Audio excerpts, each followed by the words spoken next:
તો તને પૈસા આપી દઉં, તારે પાર્ટી બદલવાની અને ચૂંટણીમાં આવી રીતે આ ઉમેદવારને મત આપવાનો અને આ ઉમેદવારની વિરુદ્ધમાં કામ કરવાનું વગેરે.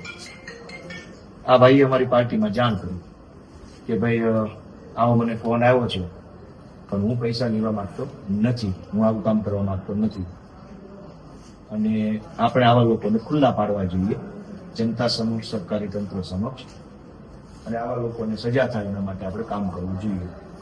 એમનું નામ છે હરદેવભાઈ વિકમા.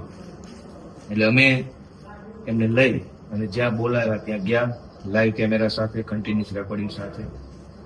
એ ભાઈના ખિસ્સા ચેક કર્યા એટલે કેમેરા સામે. પછી એ ભાઈ પોતાની ટોળી પર બેઠા, પાછળની કારમાં હું બેઠો. ગયા, એ અંદર ગયા, ત્યાં કોઈ ડીલ થઈ, ચર્ચા થઈ, હેતુલક્ષી બધી વાતચીત થઈ, એના વિડીયો રેકોર્ડિંગ થયા. ડીલના ભાગરૂપે 2 લાખ રૂપિયા આપ્યા. એ લઈ અને અમે સીધા તમારી પાસે ફરિયાદ લખાવવા માટે આવ્યા છીએ.